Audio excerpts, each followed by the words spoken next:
Bonjour à tous, 10e jour de campagne et oui, je vous parle de Stockholm. On critique suffisamment la professionnalisation de la politique. Donc voilà, je m'étais engagé à faire une conférence universitaire sur la question de Wikileaks à Stockholm en ces dates. J'ai préféré ne pas annuler pour pouvoir continuer mon travail avec l'éventualité évidemment qu'on ne soit pas élu les 11 et 18 juin, ne pas provoquer une rupture qui me mette en dépendance par rapport à des appareils politiques. Alors en ce moment, le vieux monde résiste apparemment. Il y a évidemment la nomination d'un Premier ministre qui a été lobbyiste d'Areva pendant 3 ans, après avoir pantouflé. On se demande ce qu'un conseiller d'État, Enark, qui avait eu des fonctions politiques, vient faire en 2007 dans l'entreprise dirigée alors par Anne Lauvergeon, qui commence à rentrer dans le scandale Uramine sur lequel j'ai enquêté. L'article que j'avais publié sur le monde diplomatique a été largement retweeté ces derniers jours. Il montre un scandale de corruption massif et potentiellement un scandale de rétrocommission très important qui a touché l'espace politique français. Alors pourquoi Anne Lauvergeon, qui aura fait perdre 4 milliards d'euros dans cette affaire à l'État et aux contribuables? Je vous laisse compter le nombre d'écoles et d'hôpitaux qui ont été fermés à cause de ce fait, le nombre de personnes qui sont mortes parce que l'État n'avait pas les moyens de les prendre en charge, le nombre de vies qui ont souffert ou qui ont été détruites à cause du désinvestissement qui, en conséquence, va intervenir. Eh bien, pourquoi Anne Lauvergeon a soudain besoin d'un conseiller d'État, donc un homme qui est spécialiste de droit public, pour diriger son pôle d'affaires publiques, c'est-à-dire le lobbying, c'est-à-dire les relations avec les élus, et notamment avec le gouvernement. On voit bien qu'il y a un problème structurel qui dépasse le cas du Premier ministre et qui dépasse aussi la question de l'engagement et des valeurs, pendant que certains risquent leur vie pour faire éclater la vérité et pour montrer des scandales de corruption. D'autres n'hésitent pas à pantoufler pour obtenir des salaires confortables avant de construire leur carrière protégée.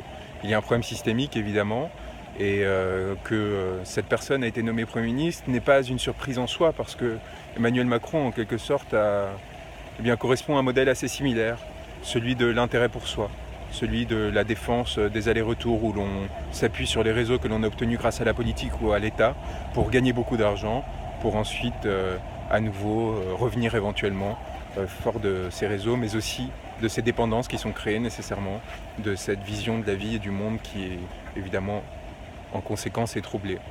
Alors oui, Emmanuel Macron est épitome de ce mode de fonctionnement, et c'est plus encore pour cela que pour ces idées que j'avais refusées très tôt, il y a plusieurs années déjà, alors que tout dans le milieu d'origine et les réseaux qui m'entouraient m'incitaient à le faire. J'avais refusé de le rejoindre malgré plusieurs propositions, et que je continuerai à me battre jusqu'au bout contre lui pour ce qu'il incarne, et plus encore que pour ses politiques qui évidemment sont destructrices. Alors oui, pas de surprise, mais ce vieux monde se reproduit ailleurs, avec le Parti communiste à l'échelle locale, sur notre circonscription, qui a fait mine de négocier avec nous leur retrait pendant des jours et des jours, alors que leur seul but était de montrer à des militants qui avaient envie évidemment de faire notre campagne que nous étions diviseurs, que nous portions la responsabilité d'un échec, pour ensuite pouvoir faire une campagne rageuse contre nous et pouvoir toucher les quelques aides d'État qui sont garanties à tout groupement politique qui présente des candidats partout sur la France. C'est assez triste, on y allait en confiance, on leur a proposé évidemment de faire campagne commune, d'apposer leur logo sur notre affiche, de nous proposer une suppléante. Je me suis même proposé d'être suppléant, c'est pour dire ma bonne foi, s'ils considéraient vraiment que leur candidature était plus légitime que la nôtre, dans le seul but de faire gagner la circonscription et de s'assurer que ce ne soit pas le FN qui porte l'opposition aux politiques menées par Emmanuel Macron, mais la gauche, une vraie gauche. Ça n'a servi à rien. Aujourd'hui, ils nous ont annoncé qu'ils se retiraient. Vieille politique encore, qu'ils ne se retiraient pas justement et qu'ils imposeraient leur candidature en nous faisant porter un risque majeur, alors que j'ai beaucoup d'estime pour le travail qui avait été fait au niveau local depuis l'après-guerre en fait par le Parti communiste. Les banlieues françaises ne sont dans un état beaucoup moins catastrophique que ce qu'elles auraient pu être grâce à leur travail, notamment en termes d'éducation populaire et de culture. J'aurais été fier que l'on porte ensemble cette bannière, et j'en suis extrêmement triste et endolori. Vieille politique encore, alors que nous avons relayé des plaintes de plusieurs citoyens qui disaient avoir été approchés par des intermédiaires proposant d'accélérer leur demande de HLM dans des mairies de la circonscription contre rémunération, 4 à 5 000 euros par mois. Plusieurs personnes, suffisamment pour que l'on le relaye, sans accuser personne. Il est évident que pour moi, je l'espère en tout cas, ce n'est pas une pratique d'élus, mais de personnes qui se prévalent de relations avec les élus. C'est des pratiques qui existent dans plusieurs autres villes, j'en ai déjà entendu parler, j'ai déjà travaillé dessus.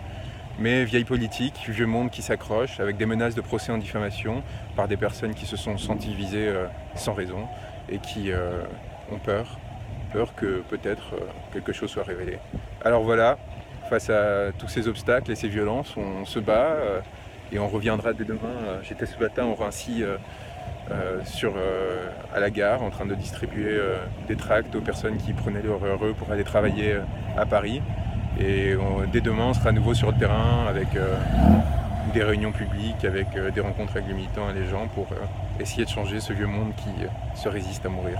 À très vite.